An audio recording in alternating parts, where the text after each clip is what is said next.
O Grêmio rasgou a possibilidade de assumir a liderança do Campeonato Brasileiro neste domingo na Arena, em um jogo nojento.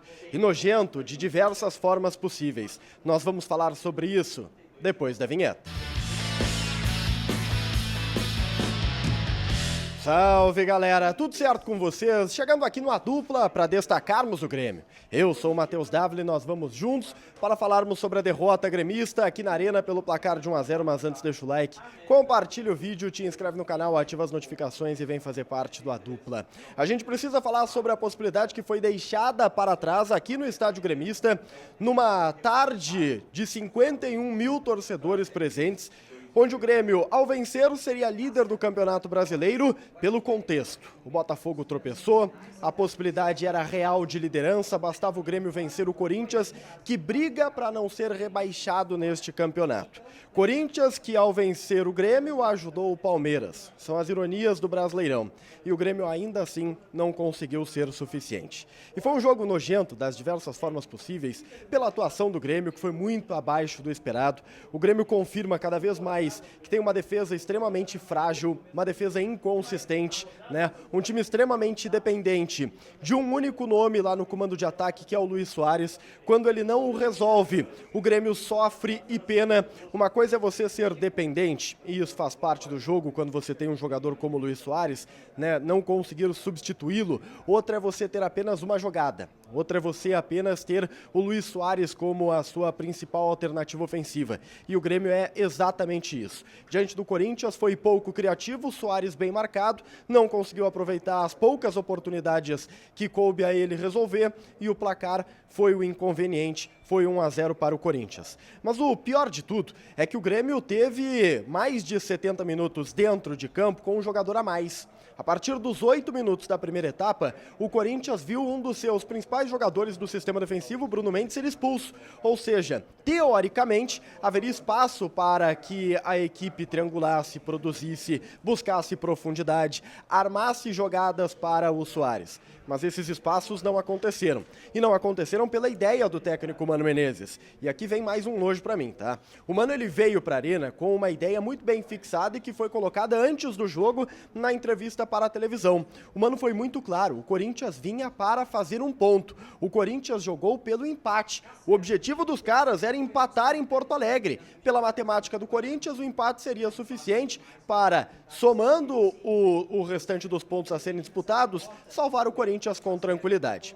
Mas o Grêmio não apenas deu o ponto que o Corinthians desejava, como deu mais 2 de brinde, porque foi numa falha no sistema defensivo, num dos raros momentos de ataque da equipe do Corinthians, que o Bruno Alves afastou uma bola mal, não saiu para fazer a linha do impedimento e acabou dando condições para o Romero fazer o gol da vitória, o único gol. E, aliás, um dos raros momentos de ataque. O Corinthians voltou a tentar atacar o gol do Gabriel Grando, sim, tá? Mas no final do jogo, lá depois dos 40, em raras escapadas, quando o Grêmio já estava completamente projetado, e é verdade que foi por um detalhe que acabou não fazendo o segundo, porque o Grando estava falhando. O Grando dá um rebote, assim, infantil, espalmando para frente, e acabou que a defesa conseguiu afastar. Mas, como eu disse, foi um jogo nojento. De várias formas possíveis.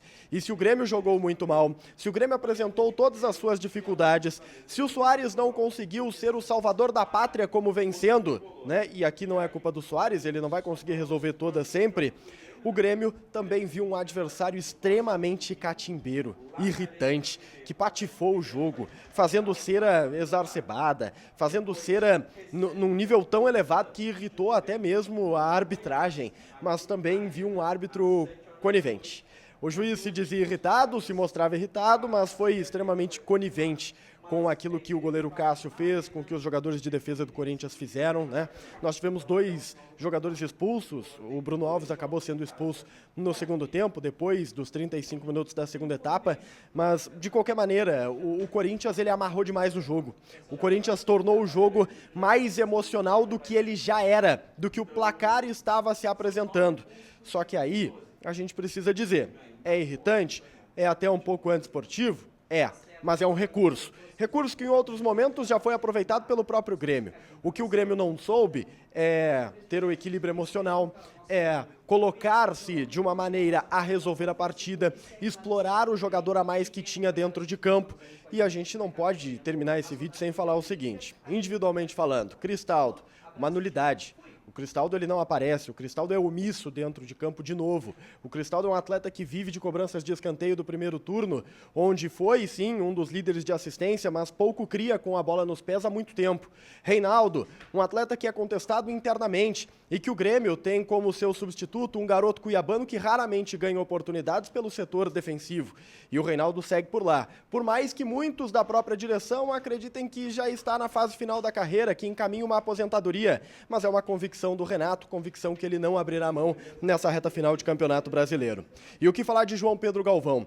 Um centroavante que com a camisa do Grêmio sequer deu uma finalização perigosa no gol desde que chegou.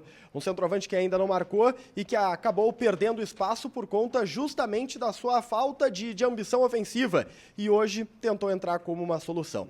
Enfim, foi uma tarde não do Grêmio, uma tarde onde a liderança do Campeonato Brasileiro parecia algo a ser conquistado de maneira não fácil, mas de maneira merecida pelo que o Grêmio fez nas últimas rodadas, mas que faz com que o torcedor, os mais de 51 mil que estiveram presentes na arena, vão para casa com aquele sentimento amargo de quase encostar na liderança, de quase encaminhar alguma coisa melhor.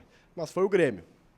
Dorminhoco, um Grêmio sonolento e um Grêmio que perdeu para aquele time que fugia da zona do rebaixamento e que hoje consegue uma vantagem importante. Deixa o like, compartilha o vídeo, a gente vai acompanhar agora as palavras do Renato e a gente se vê.